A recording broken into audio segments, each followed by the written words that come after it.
বাংলায় বহু শিক্ষা প্রতিষ্ঠান বার্ষিক দিবস এবং পুরস্কার বিতরণী অনুষ্ঠান উদযাপন করে, যার মধ্যে প্রায়শই নৃত্য পরিবেশন হয়ে থাকে। এই অনুষ্ঠানগুলি মূলত শিক্ষার্থীদের কৃতিত্ব তুলে ধরে এবং তাদের সাংস্কৃতিক ঐতিহ্য উদযাপন করে।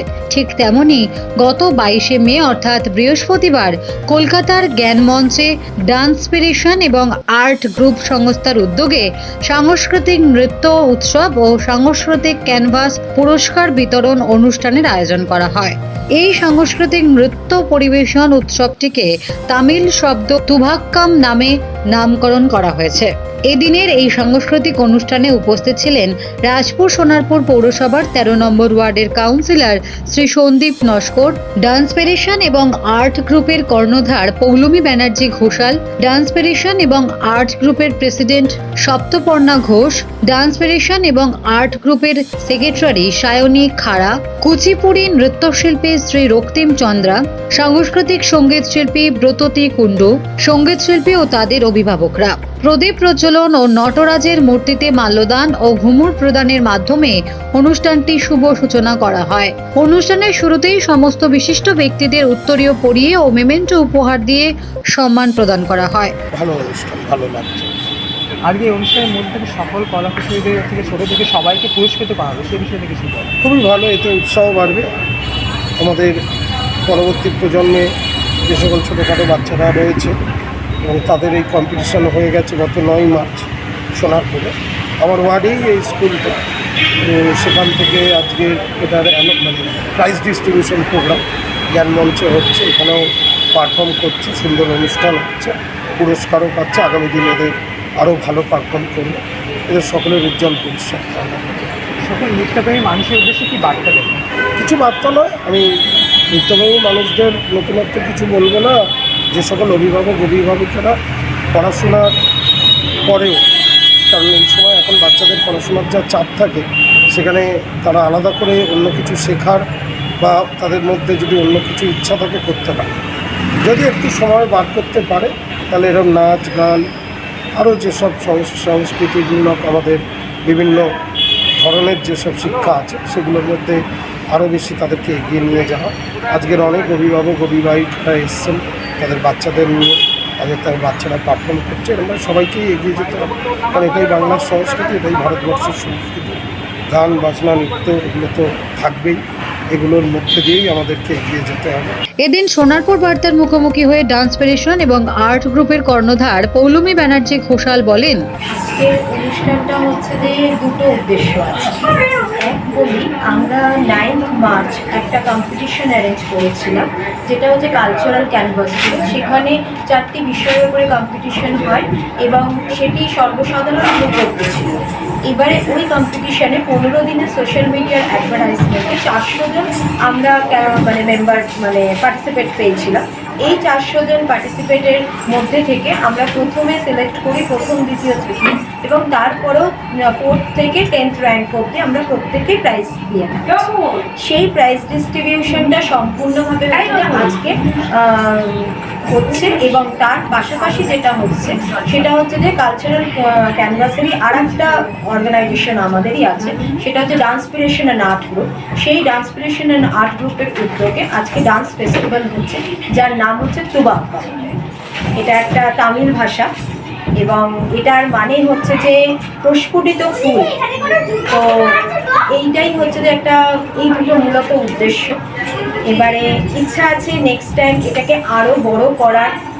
দেখা যাক, আপনারা সবাই পাশে থাকুন, যারা পার্টিসিপেট এসছে তারা পাশে থাকুন, আশা করি হবে।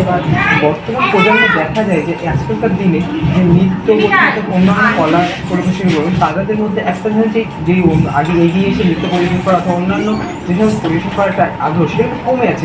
সেই বিষয়টা কীভাবে তুলে? দেখুন, কমে যাচ্ছে। আমি খুব র্যাশনালি বলি একটা কথা, পড়াশোনার চাপ তো অবশ্যই আছে এবং অভিভাবকরা এটা ভাবেন অনেক ক্ষেত্রে। আমি কোনো অভিভাবককে দোষ দিচ্ছি না, আমিও একজন নৃত্যশিল্পী হলেও আমি একজন অভিভাবক। যেটা অভিভাবকদের মধ্যে হয় যে পরীক্ষা এসে গেছে, এখন আর ক্লাস করাতে পারবো না, বা বোর্ড এক্সাম এসছে, এখন 1 মাস 2 মাসের জন্য অফ, অথবা 1 বছরের জন্য অফ। এতে হয় কি প্রবলেমটা, একটা বাচ্চা তো একটা নির্দিষ্ট নিয়মে শিখে আসছে, তো সেক্ষেত্রে প্রবলেমটা এটা হয় তার শেখার মধ্যে বাধা পড়ে যাচ্ছে। এবার আমি এটাই বলবো যে হ্যাঁ, এটা ঠিক যে এখনকার দিনে একটু সমস্যা হয়ে গেছে শেখানোর দিক থেকে।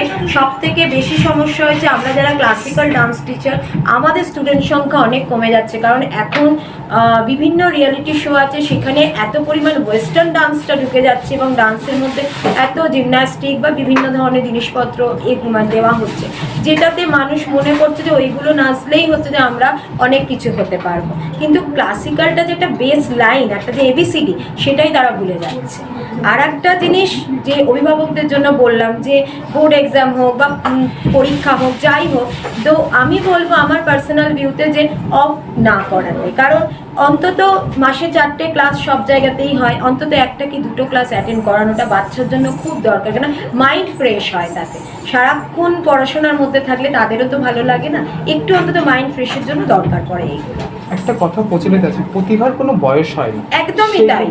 আমার নিজের কাছে হচ্ছে 50 বছরের ভদ্রমহিলাও শেখেন একজন, তো প্রতিভা সত্যি কোনো বয়স হয় না। তার সাথে আর একটা কথার প্রচলন আছে যে শিক্ষার কোনো বয়স হয় না।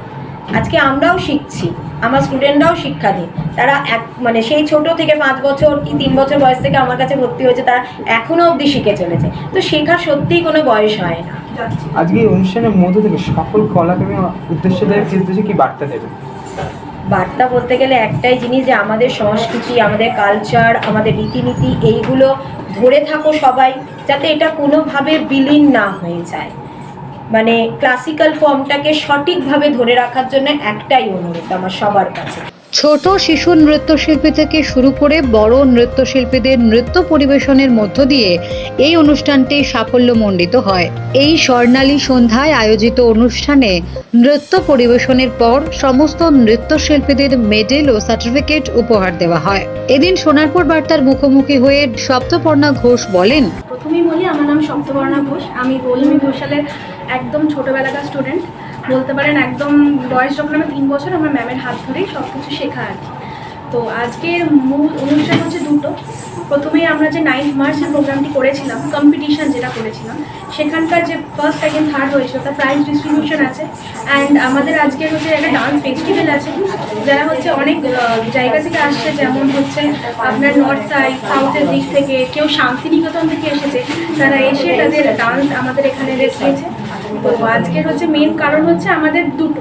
এদিন সায়নী খাড়া বলেন, কম্পিটিশন আছে, ডিস্ট্রিবিউশন ছাড়া পাশাপাশি অন্যান্য ফেস্টিভ্যালের মাধ্যমে, অন্যান্য ডান্স জনারগুলোর মাধ্যমে এখানে ফেস্টিভ্যাল অর্গানাইজ করা হচ্ছে। তো সেটারও হচ্ছে, তার পাশাপাশি আবার সমস্ত যারা ফেলিসিটেট হয়েছে তাদেরকে প্রাইজ ডিস্ট্রিবিউশন করা হয়েছিল, যেটা প্রোগ্রামটা লাস্ট 9 মার্চ হয়েছিল মাইন্স সোনারপুর কমপ্লেক্সে। তো এটাই হচ্ছে আমাদের মেন মোটিভ, যে একটা ছোট কালচারাল ডান্স প্রোগ্রাম।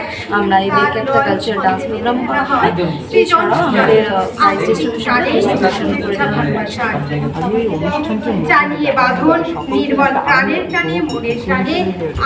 আনন্দ করানোর জন্যই এই ফেস্টিভ্যালটা অর্গানাইজ করানো হয়েছে, যাতে সবাই বুঝতে পারে, সবাই দেখে আরও ইন্সপায়ার হয়, যাতে তাদের বাচ্চাদেরকে ডান্সের প্রতি ইন্টারেস্টেড করতে পারে। শুধু ওয়েস্টার্ন কালচার, ওয়েস্টার্ন ডান্স ফর্মের দিকে মানে না ফোকাস করে, যদি এখনও কালচার অ্যান্ড ক্লাসিক্যাল ডান্স ফর্মও এখনও রয়েছে, সেখানে যাতে এনগেজ করানো যায়।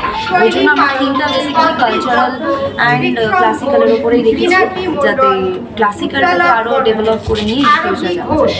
গত 9 মার্চ সোনারপুরে ডান্স ফেডারেশন এবং আর্ট গ্রুপের পক্ষ থেকে একটি নৃত্য, আঁকা ও বিভিন্ন কলা বিভাগের প্রতিযোগিতায় আয়োজন করা হয়েছিল। এই প্রতিযোগিতায় সমস্ত কলা বিভাগের প্রথম, দ্বিতীয় ও তৃতীয় স্থানাধিকারী বিজয়ীদের হাতে পুরস্কার হিসেবে মেমেন্টো ও একটি সার্টিফিকেট উপহার দেওয়া হয়। নৃত্যশিল্পীদের সাংস্কৃতিক সঙ্গীত থেকে শুরু করে ওয়েস্টার্ন সঙ্গীত, সমস্ত ধরনের সঙ্গীতের উপর নৃত্য পরিবেশন করতে দেখা যায়। এদিন সোনারপুর বার্তার মুখোমুখি হয়ে অনুষ্ঠানে উপস্থিত নৃত্যশিল্পীরা বলেন, আমার নাম দিশা মণ্ডল, আমি পৌলমী ঘোষাল ব্যানার্জির স্টুডেন্ট। তো ওনার কাছে আমি 1.5 বছর শিখছি, ঠিক আছে। তো আমি যতদূর দেখেছি উনি ক্লাসিক্যাল আমাদের যেরকমভাবে শিখিয়েছেন আজকে সেটাই আমরা স্টেজে দেখালাম এবং ভীষণই ভালো লাগছে। মানে ওখানে এতটা কালারফুল, ওটা আমি যখন নিজের চোখে দেখলাম বিভৎস ভালো লাগছে। মানে আমার নিজের সেজে খুব ভালো লেগেছে। এবং আমার আগে প্রায় 13টার মতো ছোটো ছোটো বাচ্চা তারা ওইখানে ডান্স করলো, কিছুক্ষণ স্টেজ পারফরমেন্স করলো। তাদেরকে এত কালারফুল লাগছে না, বাচ্চাদের তো এমনি সুন্দর দেখতে, তারা এত সুন্দর কালারফুলভাবে ডান্স করেছেন, ভীষণই ভালো। ঢাকা থেকে এসেছি, আমরা কিকাবাং 20 কালচারাল ফেস্টিভ্যাল 25-এ পার্টিসিপেট করেছি। আমরা 5 জনে এসেছি। আর এখন আমরা পারফর্ম করিনি, কিন্তু ওনাদের যাবতীয় যেভাবে অর্গানাইজ করেছে, গ্রিন রুম ফ্যাসিলিটি সব কিছু আমাদের খুব পছন্দ হয়েছে। অ্যান্ড আমরা কোয়াইট ইমপ্রেসড, আর আমরা নেক্সট ইয়ারও আবার পার্টিসিপেট করতে চাই। আপনার নাম? আমার নাম শ্রীজয়ী ঘোষ, আর এটা হচ্ছে আমার টিম নৃত্যধারা। আমরা রাজঘাট থেকে এসেছি। এই যে অনুপ্রেরণা, এই যে ভালোবাসা ওদের সারা জীবন মনে থেকে যাবে এবং এর জন্য শুধু ওরা নয়, ওদের অভিভাবক অভিভাবিকাদের আমার তরফ থেকে আরো ধন্যবাদ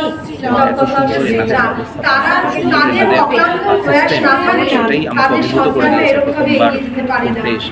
আজকের এই ছোট্ট ছোট্ট শিল্পীদের জন্য করজোড়ে হাততালি হোক। অনেক অনেক এদিন সোনারপুর বার্তার মুখোমুখি হয়ে অনুষ্ঠানে উপস্থিত নৃত্যশিল্পীদের অভিভাবক ও সাধারণ মানুষজন বলেন, খুবই ভালো লাগছে এরকম একটা সুন্দর অনুষ্ঠান যেখানে সবকিছু ইয়েতে প্রেজেন্টেশন। আচ্ছা, এরপরে আমরা ডেকে নেব, আমি পৌলমীর কথা পরে বলছি। এরপরে আমাদের যে নৃত্যশিল্পী সম্মাননা জানাচ্ছে আমাদের ডান্স মিশন অ্যান্ড আর্ট গ্রুপের কর্ণধার মিসেস পৌলমী ব্যানার্জি ঘোষাল, নিজেই এখানে নাচ শিখি। আর্ট গ্রুপের কর্ণধার মিসেস পৌলমী ব্যানার্জি, সেই ডান্স মিশন অ্যান্ড আর্ট গ্রুপের কর্ণধার শ্রীমতী পৌলমী ব্যানার্জি ঘোষাল। এই দিনের অনুষ্ঠানে দেশের সীমান্তে যে সমস্ত বীর জওয়ানরা সীমান্ত পাহারা দিচ্ছে সেই সমস্ত বীর জওয়ানদের সম্মান ও কুর্নিশ জানাতে জাতীয় সঙ্গীত গাওয়া হয়। এই জাতীয় সঙ্গীত পরিবেশনের মধ্য দিয়ে এই অনুষ্ঠানটি সমাপ্তি ঘোষণা করা হয়। ক্যামেরায় সুনন্দার সঙ্গে অভিকের রিপোর্ট, সোনারপুর বার্তা।